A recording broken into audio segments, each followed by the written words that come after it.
welcome again to another session of practicing listening in English. And as always, the idea is to have this listening about different topics. You know, as always, the idea is just to have something to listen to practice, uh, to work on your, or to train your listening, and maybe getting some idea of pronunciation, English overall, of course, going over different topics that I will eventually elaborate. Of course, also I want to say that if any of you have any topic, anything that you may want me to elaborate,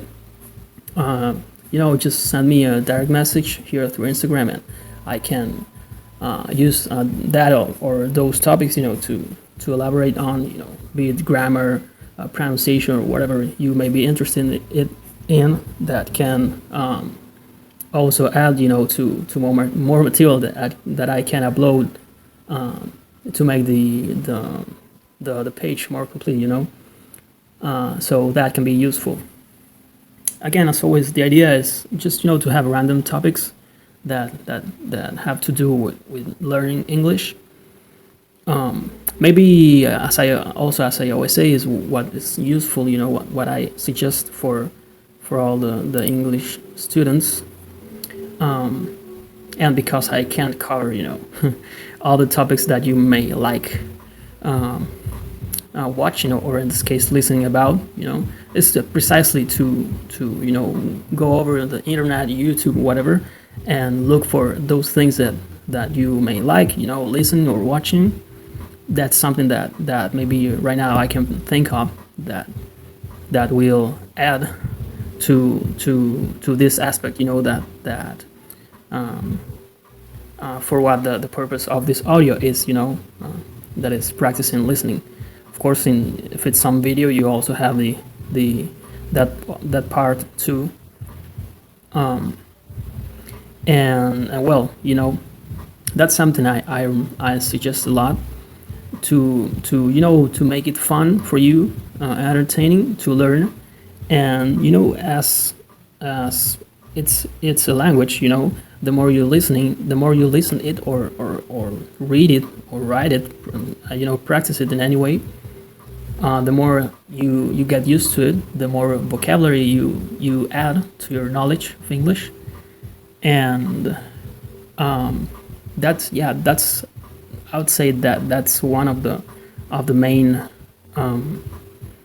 tools or resources that I like using actually for myself, of course, because through all the years, that I've been perfecting my English, I would say that what you can do with that kind of resources is, just it's like very big,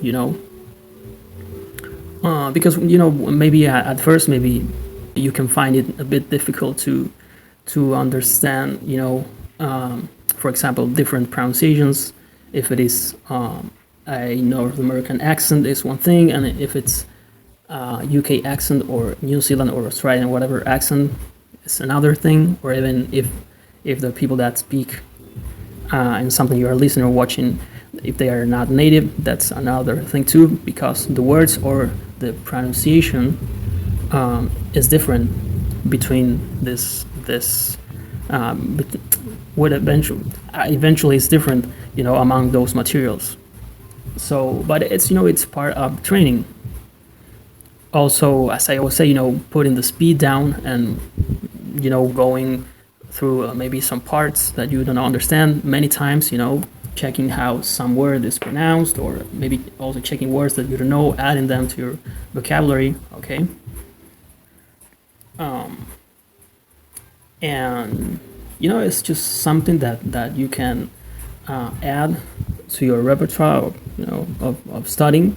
You can add that to maybe the regular common thing, which is like the grammar books and that kind of practice, which is more like with books and the written form and the reading form. Okay. But again, anything adds to perfecting the language. Okay. Speed also is very important, whether it is the speed you use for speaking yourself, like I'm doing now. I can speak faster, or I can speak slower, like this. Okay. Maybe there's just a slight difference, but there is a difference. Okay. I would suggest that to try and pick, the pace and the speed that with which you feel most comfortable with. Many times, if you're not at a very skilled level, if you're not like a very high level, maybe you will want to slow that speed down if you're speaking or if you're listening, anyway that you're practicing English. And just keep it going that way until you may over time feel more comfortable with speaking or listening in a faster speed. Yeah, anyway, of course, as in any language, I would say that it makes like not too much sense to speak too fast, like just maybe as a personal preference. But we are talking about the learning aspect here. But anyway, you can adapt a speed in which you talk. Like mostly I would say that, for example, I don't speak that fast in Spanish either. So maybe probably this is my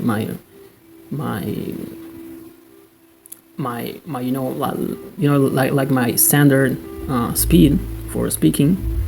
Maybe just a little bit slower because it's English, because it's not my native language, but I'd say it's more or less there. Okay. Compared to Spanish. So well. Also, I thought about talking about the methods you have, which is more or less what I'm talking here about. And yeah, I think that I will repeat it again. Like anything can add to perfecting the English. Maybe I emphasize a little bit about looking for material, or having your cell phone in English to searching for things you would normally search on internet, instead of searching it in your native language, searching them in English to practice, to keep on practicing. Okay, maybe taking that as a chance to incorporate new words, incorporate more of the language, and also, as I said before, watching something you like on YouTube, search it on English instead of Spanish. And yeah, always like take your time to choose the speed. YouTube has a tool where you can configure the speed. You can set a certain speed for the video. 0.95, 0.9, 0.85, etc. You can go slower or faster. As I say, probably most of the times you will want to put the video slower, so you can be more accurate, understand more what is said on the video. Okay. And as I say, there are differences among the types of English you can find, and at first that can be a bit difficult. Maybe just maybe it can be a little difficult to understand all of them, but over time, with practice, it's easier. It becomes easier, and well, that's something that's I like suggesting for maybe regular practice, or yeah, to add that to your practice.